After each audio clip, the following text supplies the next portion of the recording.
for trouble. And make it double.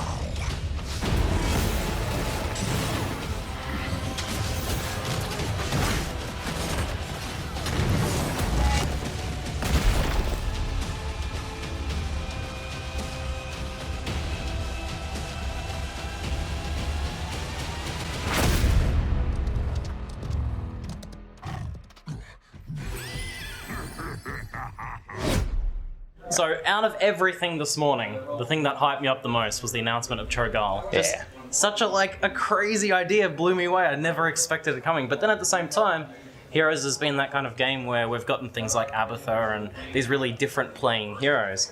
So, do you mind sort of what makes Cho'Gall unique for people that haven't seen the announcement? Sure. So he is a two-headed ogre, and that is fine in and of itself. But we decided that you should have two players playing this one hero as a two-headed ogre. Which is so perfect with the lore as well. Like, I remember back to Warcraft 2, this way, no that way. It was classic. The whole personality of them and that vibe of them always kind of like fighting with each other about that. And then if you remember, in like 2005, WoW did a April Fool's Day joke about two-headed ogres as a playable race in World of Warcraft.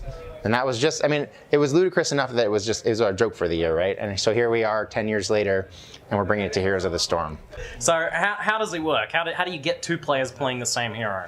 Sure, so the way it works is, so you have to be partied up with someone, and one of you has to pick one of the two, either Cho or Gall. So Cho is a warrior. He is the one who controls the movement. So Cho has normal control like you would any other hero in the game.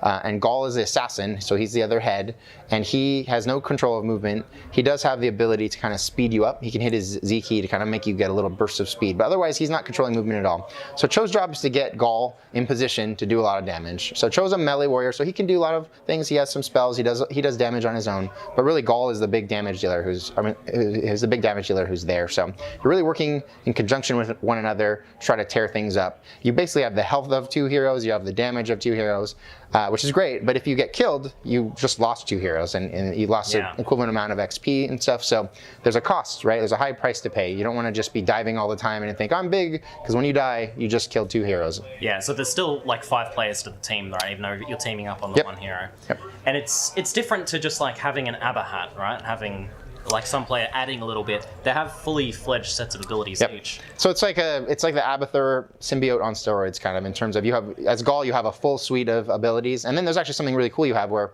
there's one ability that's kind of tied together, so Cho has this ability to send out his E, which sends this big spiky ball of doom. It does damage in a line, but once he sends it out, Gall's E lights up, and he has the ability to detonate it, which does AoE damage. So you can basically work together to do a whole bunch of damage and set up that even bigger damage with the secondary explosion, and really just makes you need to be in sync with each other and be aware of what each other are doing in order to maximize your potential there. So guys, I had a chance to play both Cho and Gall today, and I have to say, not only is it super fun playing that closely and that intimately communicating with another player, but he also feels quite insane. I really wouldn't be surprised if he's going to be toned down somewhat in a few ways, either before release or just after release in a very quick balancing patch. Now, there's a few things. One of the big things that stands out to me is that this is two heroes as a single entity, and what that actually means is that buffs that affect a single hero are now applied to two heroes at the same time, or the equivalent power of two heroes at the same time. Now, here's a particularly insane one that I think might work, and that's Cho, when he auto-attacks, he also uses Gall's, he uses both arms, and I'm fairly certain that it's the strength of 2 auto-attacks, right? It's 2 heroes worth of auto-attacks. It's kind of like a double auto-attack. At least that's what it looks like.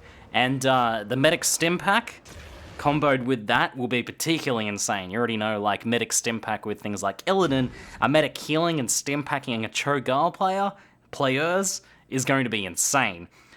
Another thing that really stood out to me was one of Gall's heroic abilities as well, Shadow Bolt Volley. This thing is absolutely nuts in the test build I played at the moment.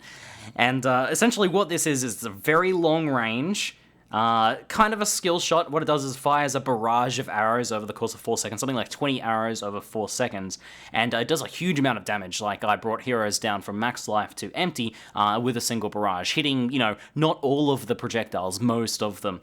And so it's very long range, a lot of damage, And it is on a very short cooldown as well. Like, I felt like I was using this thing constantly. I think it was on like a 60-second cooldown. Now, the way that it works is that it has kind of like a slow turning circle. So if heroes move very quickly to the other side of Cho, for example, then, you can't really aim, you can't really correct your aim.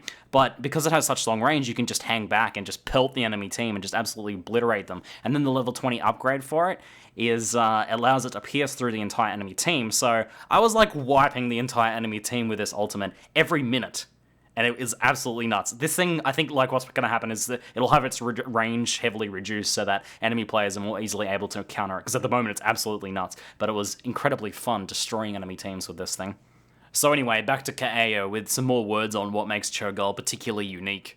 So this is not really like just a new hero, it's almost like a new game mode because it brings an entirely new co-op mode of play to heroes. I think it really is. We're really excited about it. I think it's a totally different way to play. This game is obviously most fun when you're playing with a friend or grabbing other people and playing together. So this hero, I think, really is kind of the epitome of like of that. It really is a co-op experience with a hero in normal PvP for our game. And talk about bringing the community together. The thing that really blew me away about this is the way you actually get this hero is a little unique as well. Do you mind running through that? Yeah, sure. So we did something pretty crazy with that too. I think when we looked at this hero, we looked at how cool and fun he was, we decided we couldn't just release him like we do a normal hero. So he's actually not going to come out and be for sale. You won't be able to buy him with gold or with money.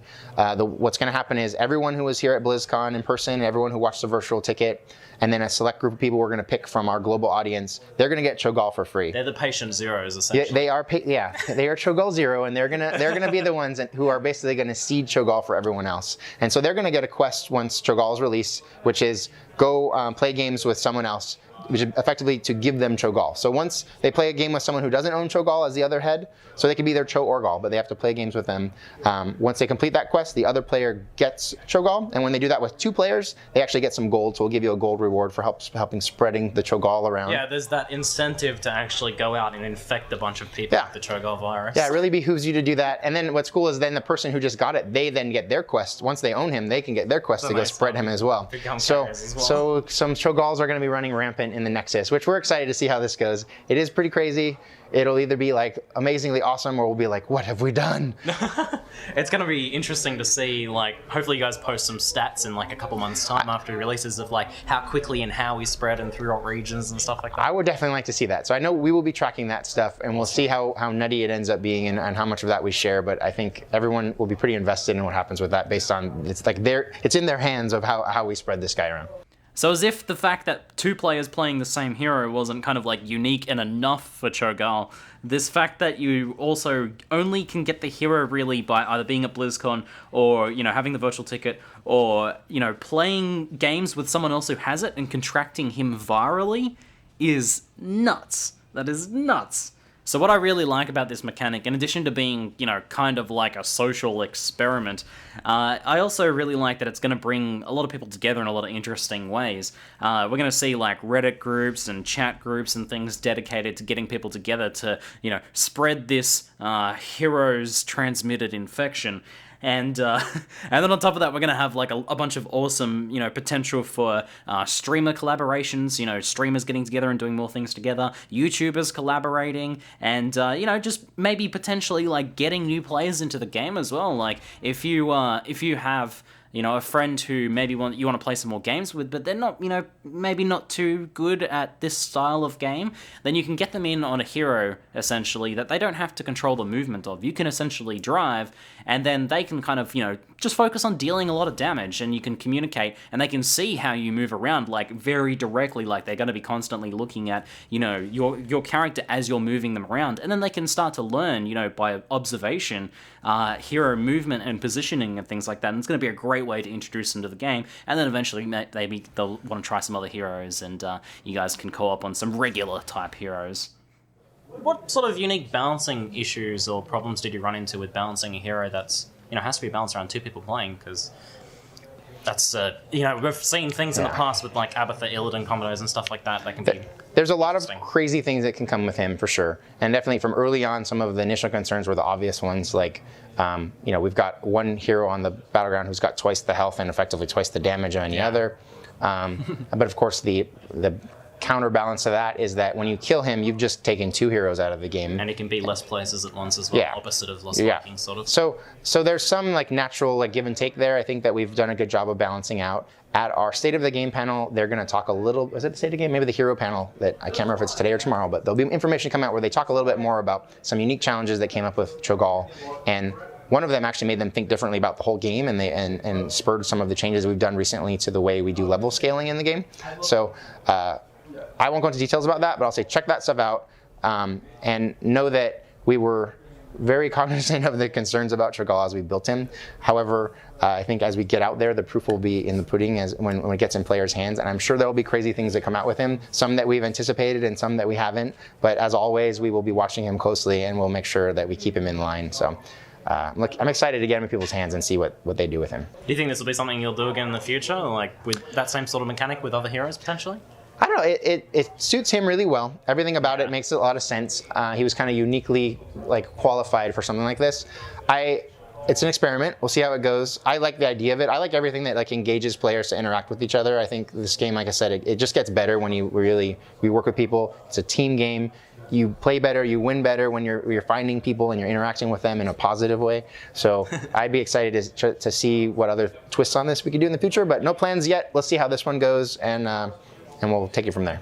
Yeah, totally. Well, thank you very much, Yeah, man. Andrew. I very much appreciate it. I'm sure everyone else does as well. Thanks, guys. Thanks, bye. Awesome.